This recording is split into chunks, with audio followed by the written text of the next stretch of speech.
In the final, uncertain years of World War II, a strange black silhouette began to haunt the night skies. It carried radar when radar was still new, it hunted unseen, and it often struck before the enemy even realized it was there.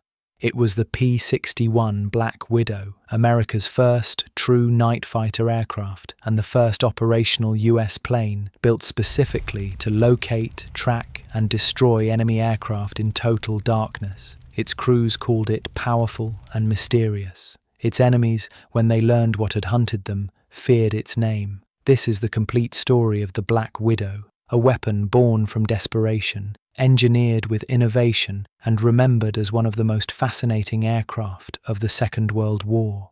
When the Second World War began, Allied air forces were outmatched in technology. The Luftwaffe's coordinated night raids against Britain exposed a weakness that could not be ignored. During the London Blitz of 1940, British cities were pounded night after night by bombers the Royal Air Force could barely see, let alone stop. Britain experimented with early night fighting tactics, placing spotlights on the ground, using sound detectors, and guiding single-seat fighters by radio. It was clear that a new kind of aircraft was needed, one that could detect enemies without light, intercept at altitude, and fight in darkness. The concept of a night fighter existed since World War I, but radar technology had finally made it realistic. British scientists were developing compact radar units. The Americans, observing these efforts, realized they needed their own dedicated system. In 1940, the US Army Air Corps issued a request: design a twin-engine fighter that could patrol at night, carry heavy armament, and operate using onboard radar. Northrop Aircraft Corporation, a young company founded in 1939, was an unlikely contender. It was small, still subcontracting for others, and had never built a combat aircraft on its own. Yet when Lockheed, Douglas, and Grumman were overloaded with war contracts, Northrop had one advantage: availability. The US Army's proposal called for high-altitude performance, long endurance, and room for new radar equipment. Northrop's engineers proposed a bold design, a large twin-boom aircraft, sleek and black, crewed by 3 men: pilot, gunner, and radar operator. They named it the P-61 Black Widow, after the venomous spider that strikes unseen in the dark. Work began in late 1940. It was to be the first aircraft designed from the start around radar, a technological gamble that would change aerial combat forever. The Black Widow was big, 50 feet long with a 66-foot wingspan. Its twin-boom tail gave it a unique silhouette, while its central pod housed the crew and armament. At its nose sat the new airborne intercept radar, codenamed SCR-720. Inside was a rotating 30-inch scanner dish that swept the sky with precision, detecting aircraft miles away and guiding the P-61 to within firing range, even in total darkness. This radar made the plane revolutionary. For the first time, detection and interception no longer required ground control or spotlights. The radar operator, seated behind the pilot, could read the scope and give directions directly to the cockpit. To protect night vision, the cockpit glowed in dim red light.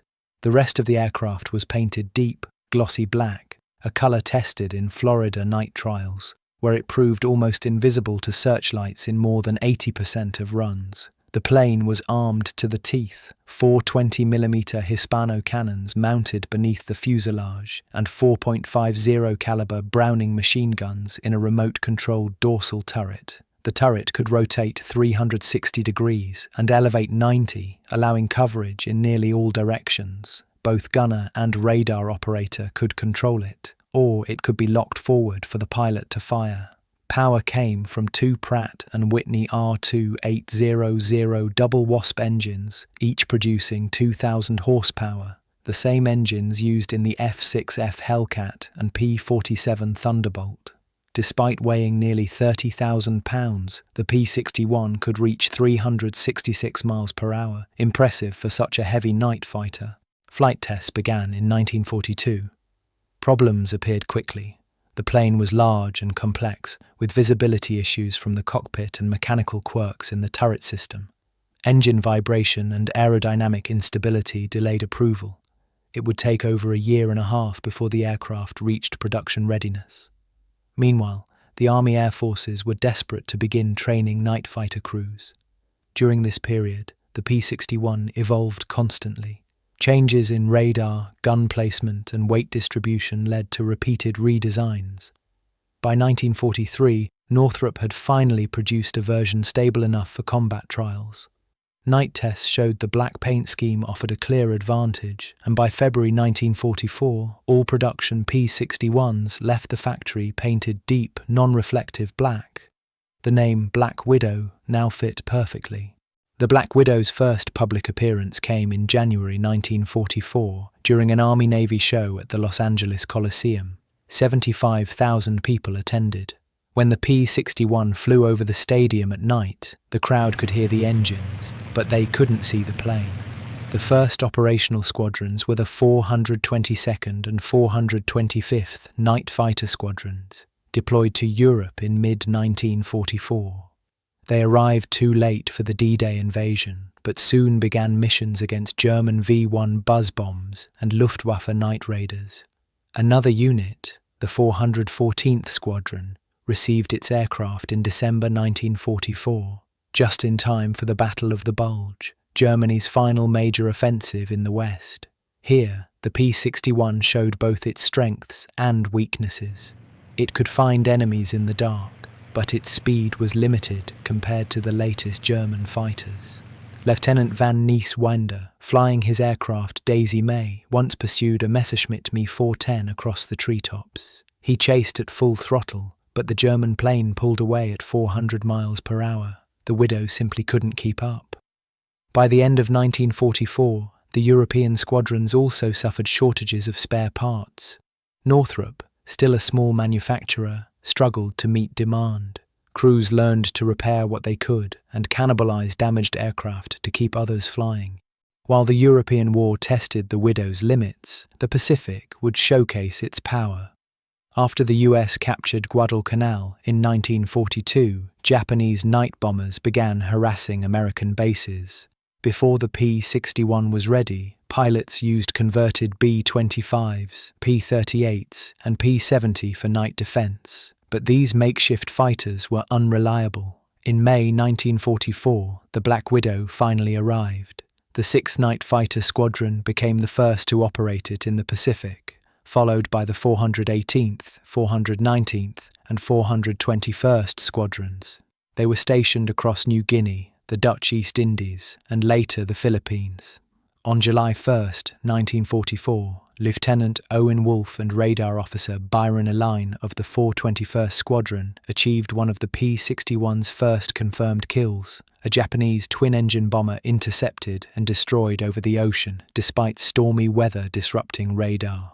The enemy aircraft exploded in mid-air, marking the Widow's deadly debut. The 418th Squadron, based on Morotai Island, became the top-scoring P-61 unit. They flew only a few dozen engagements but achieved remarkable accuracy, including one night when they destroyed 3 Kawasaki Ki-61s in a single mission. Still, by 1945, the Black Widow's role was limited. Japan's air power was collapsing and few enemy planes remained to fight. The P-61s patrolled vast stretches of night sky, often returning without contact. Among all Black Widows, one became legendary, Lady in the Dark, flown by Captain Lee Kendall of the 548th Night Fighter Squadron. This aircraft gained fame across the Pacific for its success and distinctive nose art. On the very last night of World War II, August 14, 1945, Lady in the Dark claimed what is believed to be the final air-to-air victory of the war. Captain Kendall pursued a Japanese aircraft on a kamikaze run. He closed in at low altitude, forcing the enemy pilot into evasive maneuvers. The Japanese plane stalled and crashed without a single shot fired. The next day, after the official surrender, Lady in the Dark downed another enemy plane still attempting a suicide mission. In total, she achieved 2 confirmed kills after the war had technically ended. It was a symbolic finale. The last Allied aircraft to fight in World War II was the Black Widow. Despite its innovation, the P-61 arrived too late to make a decisive difference. By the time it entered large-scale service, Germany was collapsing and Japan was retreating.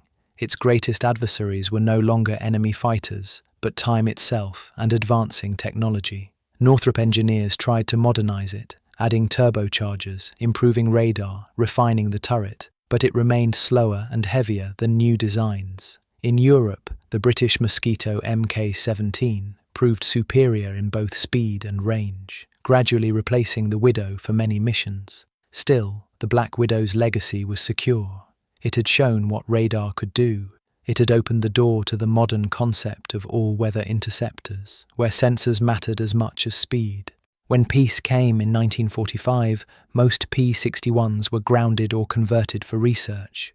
But their usefulness wasn't over. The US Army Air Forces, the Navy, the Weather Bureau, and the newly formed National Advisory Committee for Aeronautics, the organization that would later become NASA, used the aircraft for experimental work. One project, Operation Thunderstorm, studied the structure of severe thunderstorms. Crews flew P-61s directly into storm systems to collect data on turbulence, lightning, and updrafts. These missions were dangerous, but they yielded vital information that laid the foundation for modern meteorology and aviation safety. For almost a decade, the Black Widow continued serving in research and weather observation. By 1954, it was finally retired, replaced by newer jet-powered interceptors. The story of the P-61 Black Widow is one of ingenuity born from necessity. It came too late to turn the tide of war, but not too late to change the future of aviation. It proved that victory in the skies would no longer depend solely on speed or maneuver, but on technology, on the unseen advantage of radar, sensors, and the ability to strike first, unseen. The Black Widow ruled the night only briefly, yet its shadow extends across every night fighter and stealth aircraft that followed. From the cold darkness of World War II to the age of satellites and stealth bombers, its legacy endures, silent, black, and watchful, just as it was in the skies of 1944.